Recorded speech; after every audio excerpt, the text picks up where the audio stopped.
भारत आणि जपान यांनी संरक्षण सहकार्य आणखी मजबूत करत एआय आणि ऊर्जा क्षेत्रातील विविध महत्त्वपूर्ण करारावर स्वाक्षरी करत भागीदारीत नवे पर्व सुरू केले। यामध्ये आर्थिक भागीदारी आराखडा आणि लष्करी उपकरणांच्या संयुक्त विकासासाठी संरक्षण कराराचा समावेश आहे। नवी दिल्लीत पंतप्रधान नरेंद्र मोदी आणि जपानच्या पंतप्रधान सानाए ताकाइची यांच्या उपस्थितीत हे करार करण्यात आलेत। दोन्ही देशांमधील धोरणात्मक भागीदारी अधिक दृढ करण्याच्या दृष्टीने खरं तर हा महत्त्वाचा टप्पा मानला जातोय। पाहूया त्यावरच लोकशाही मराठीचा हा स्पेशल रिपोर्ट।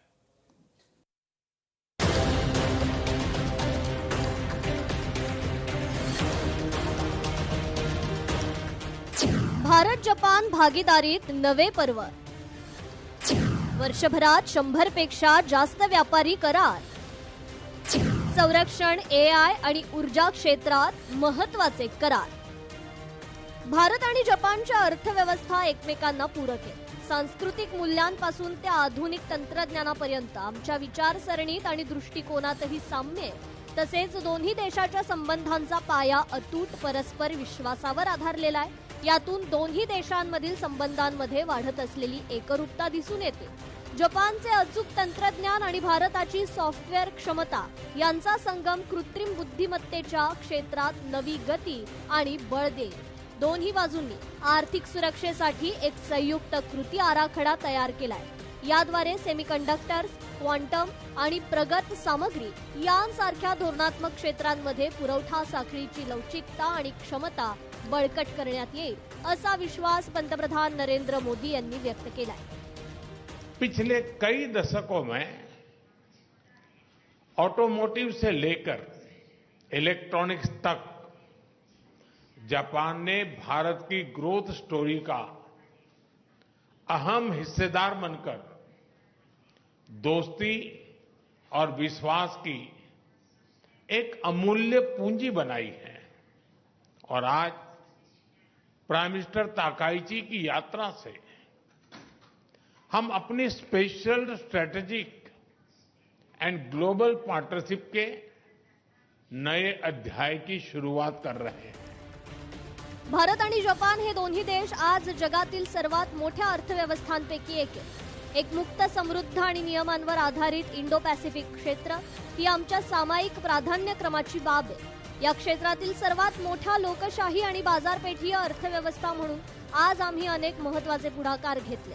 याद्वारे आम्ही मिळून संपूर्ण क्षेत्रात शांतता, स्थैर्य आणि प्रगतीचा मार्ग प्रशस्त करू, असंही नरेंद्र मोदी यांनी सांगितलं।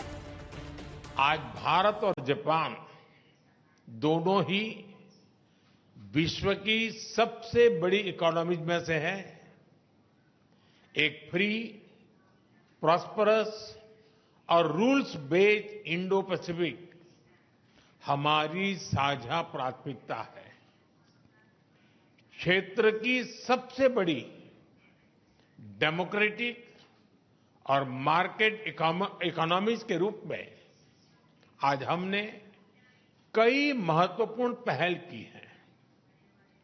इनसे हम मिलकर पूरे क्षेत्र में शांति, स्थिरता और प्रगति का मार्ग प्रशस्त करेंगे। भारत जपान संबंधांना विशेष धोरणात्मक आणि जागतिक भागीदारीचा दर्जा देण्यात आला।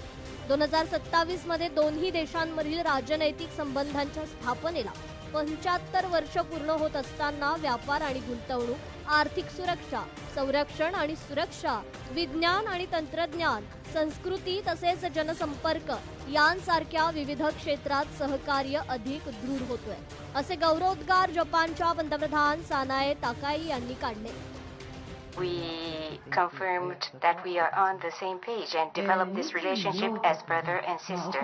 Japan and India must leverage our respective strength to become stronger and more prosperous together. In the midst of international affairs in disarray, the establishment of such intercomplementary cooperative relationship has become ever more important.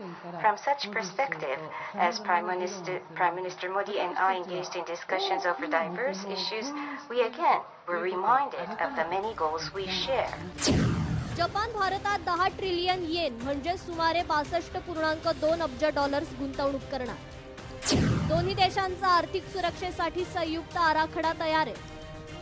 नौदलाच्या unicorn या अत्याधुनिक radio अँटेनाचा सहविकास केला जाणार आहे. Carbon उत्सर्जन कमी करण्यासाठी हरित हायड्रोजन क्षेत्रात महत्त्वाचे करार.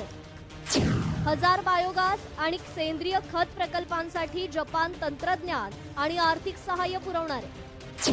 जपानचं तंत्रज्ञान आणि भारताची सॉफ्टवेअर क्षमतेतून जागतिक दर्जाचा एआयचा विकास होणार आहे. जहाज बांधणी, विमान वाहतूक आणि लॉजिस्टिक्स यांसारख्या क्षेत्रांमध्ये सहकार्य आराखडा करणार आहे.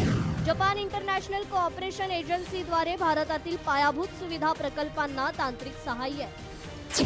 औषध निर्मिती, प्रगत वैद्यकीय उपकरणं आणि जैव तंत्रज्ञान क्षेत्रात संशोधन सहकार्य करार आहे. भारतीय नौदल आणि जपानच्या मॅरिटाईम सेल्फ डिफेन्स फोर्स दरम्यान संयुक्त सुरक्षेबाबत धोरणात्मक करार आहे. पंतप्रधान नरेंद्र मोदी आणि जपानच्या पंतप्रधान सनाए ताकाइची यांच्यातील शिखर परिषदेतील चर्चेनंतर दोन्ही देशात गुरुवारी विविध क्षेत्रांमध्ये करार झाले. आर्थिक भागीदारी, संरक्षण साहित्याचं संयुक्त उत्पादन यांसह ऊर्जा क्षेत्रातील संबंध दृढ होणार आहेत. ब्युरो रिपोर्ट, लोकशाही मराठी, मुंबई. लोकशाही मराठी, ऐका, पहा, जागरूक रहा.